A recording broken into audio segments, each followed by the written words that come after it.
and I had my first almost $8,000 month. So I want to talk about how did I make that happen?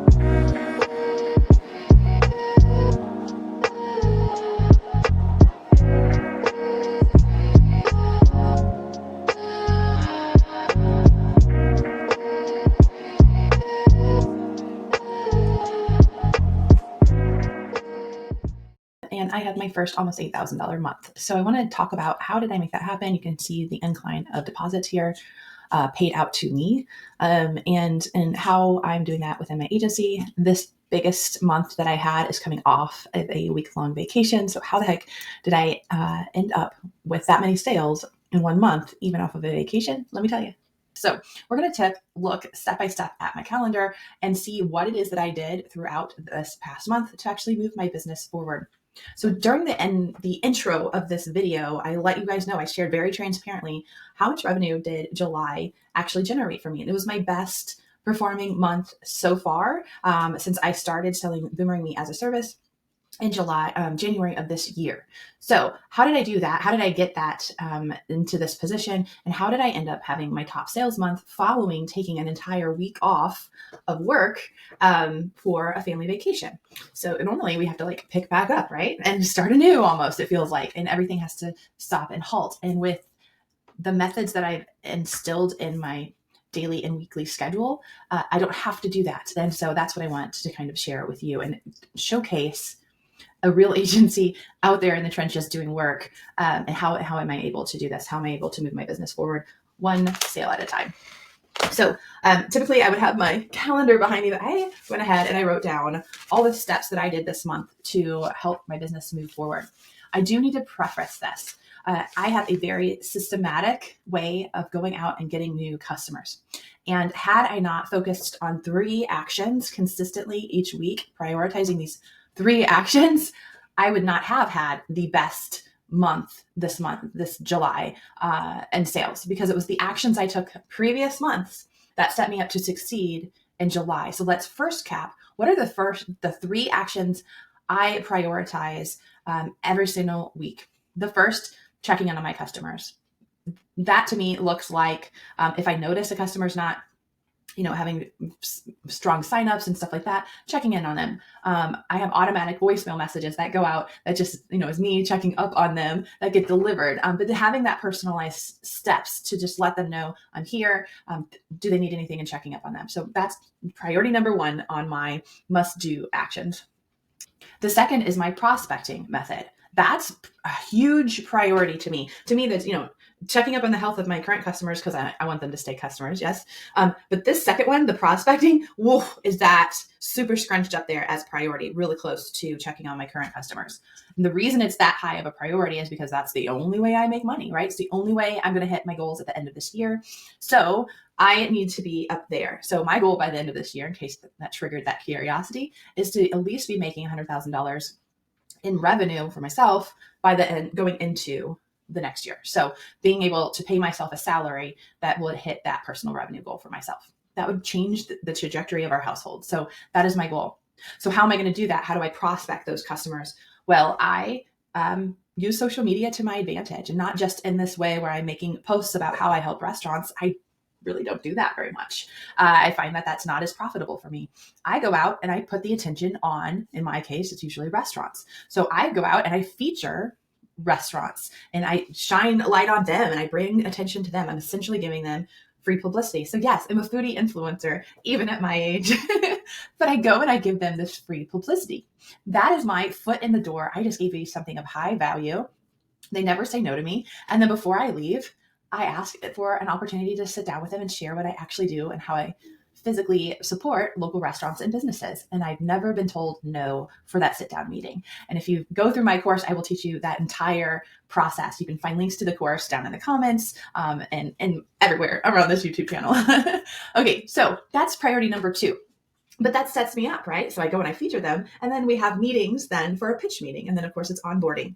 So that third step is prioritizing onboarding. So anytime I have a meeting with a customer, those are my 3 priorities. Everything else that may pop up gets set up in priority stack hierarchy for those three things. So other things that might come up is I've been working on, changing up my emails that go out to help me with my email marketing and things of that nature.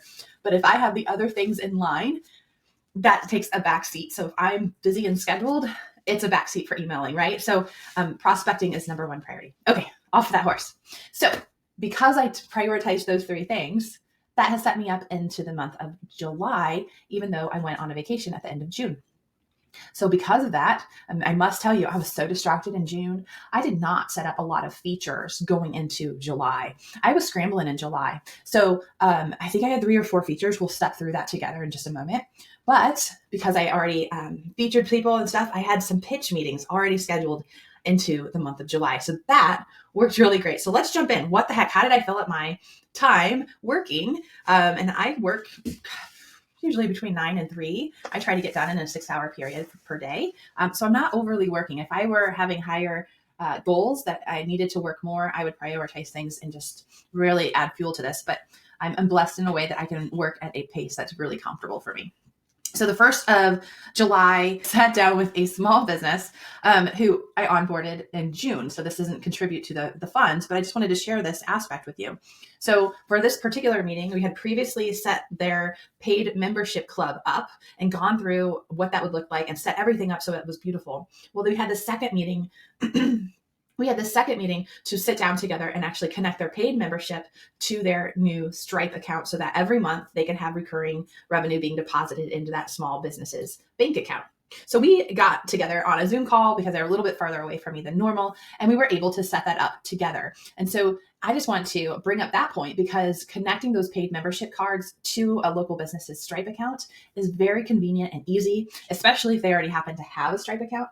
I will say most will not. So stepping them through setting up their own Stripe account, it's so self-intuitive with Stripe. Like they did a great job to make it so that there's really no question. I could just send them a link and say, go do this.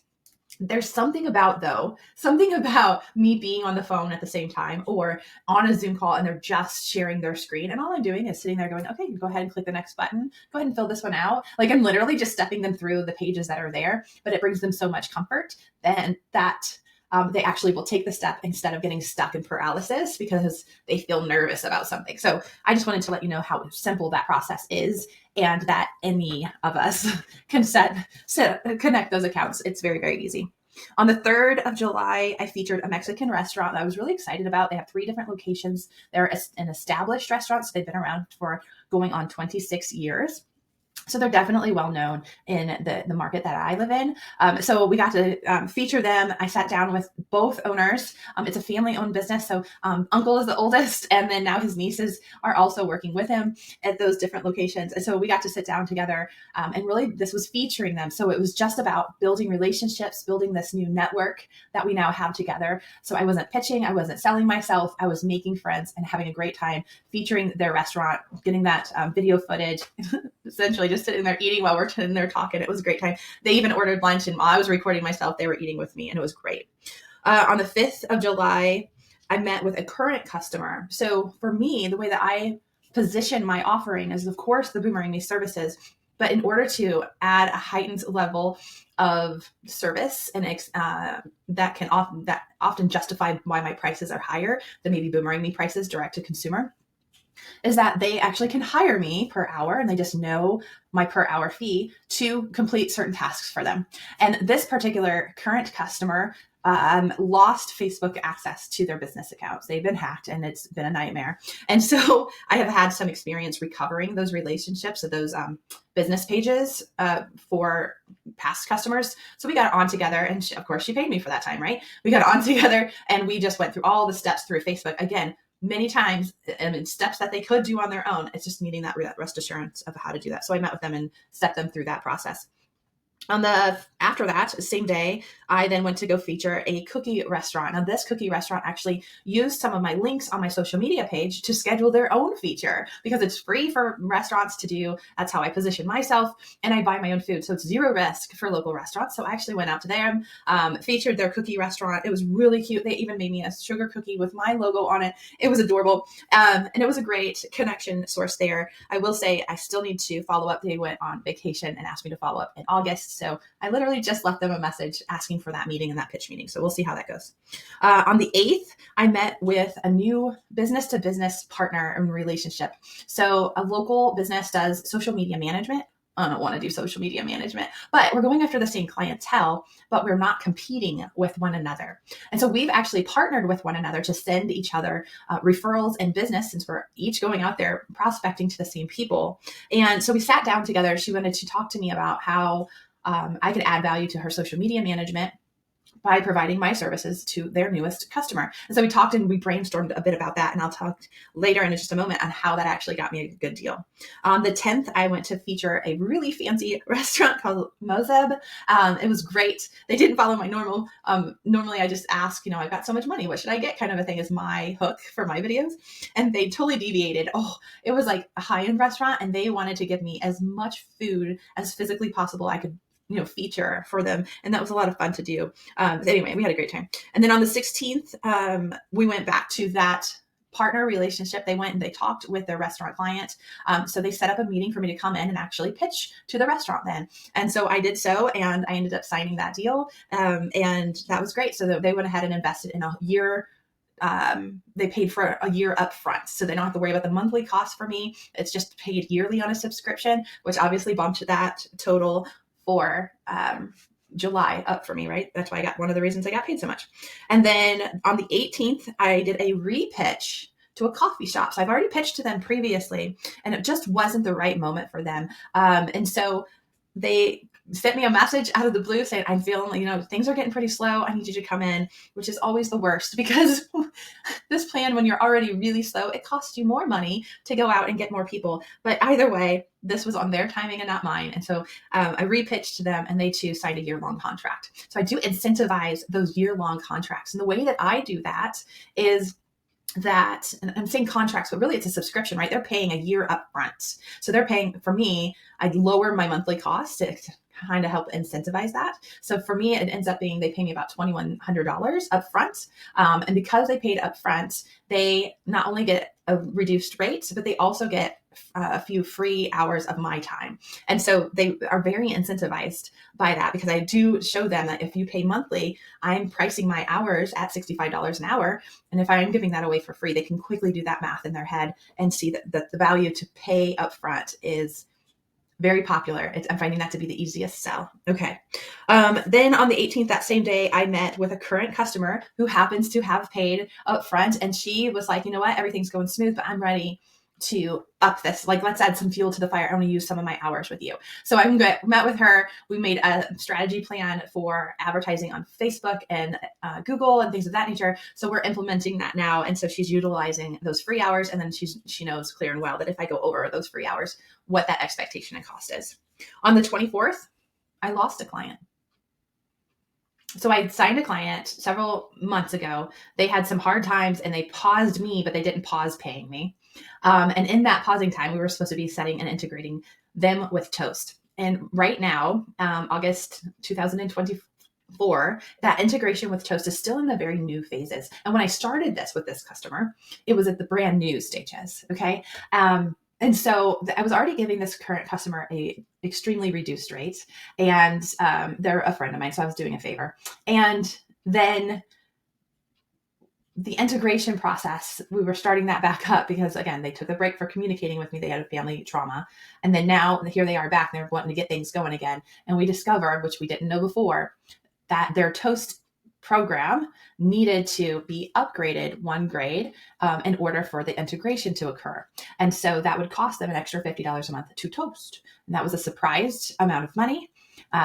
Even though I'm literally charging them pennies for my own service, that surprise amount just sent them off on the no train. And despite me meeting with them several times, it's just a hard, we're going to pass. And so I think it was just combined with their trauma mixed with this, and it just gave them a little bit of a negative mental state. So anyway, I lost them. Things happen. And I wanted to be transparent with you regarding that, because stuff happens. You know what I mean? Some stuff is just out of your control. And in this case, now I know exactly what to ask for, and let people know right up front about this increased $50 charge. So Yeah. Anyway, lost him. Anyway, the 25th, though, I had a pitch meeting, and this again was a repitch. Now, remember, all those steps previously throughout the year, they're kind of rounding up and falling into July for me. So I had a repitch to a Mexican food restaurant, and she's very, very excited. She did not pay me right then, even though she told me, yes, send me the link. I'm going to pay you tonight. And so actually, she's going to be saying yes, and it will be in August. So I will see the benefits of that this month. On the 26th, I pitched to a local pizza restaurant. It's actually a chain restaurant that each individual restaurant owner has to do a lot of their own marketing and their own planning. And so they have a lot of freedoms. And so they jumped right on board. I mean, that was the fastest yes I've ever. So that was really great. But I am definitely going to use this as a foot in the door to then reach out to the franchise marketing department to see if I can't meet with them. So I will keep you updated on that. On the 29th, I pitched and won another deal. Again, they paid a year up front. So did that pizza restaurant. And so this is for a hot dog stand. It's a seasonal situation at a popular kind of, it's at a small town square where a lot of like local shops and things are. So that's when they'll be open for business. But they are super excited to start a loyalty club program for themselves. So we got that deal going. And then on the 31st, because I am doing these, I have this social media where I feature local restaurants like this influencer page. It catches a lot of attention of media. I've been on the news. I've been featured in different magazines and things of that nature. So it does catch the attention of other people wanting to feature people who influence for food. So in this case, I was featured on a local podcast, and it's called Aunt Lainey's Kitchen. So I was featured on Aunt Lainey's Kitchen, just talking about what it is that I do and how I pick restaurants to go feature them. And I did get to squeeze in some little hints that there is a business behind that, that industry, that influencer page. But, that's important. It's important that I remain transparent. So I was really excited about, but that rounded up my whole month. It was a busy month, but not overwhelming. I was still able to be a mom. It's summer here and the kids are off school. So I'm still able to do the things that my home is needed for. So now moving into August, I am really excited.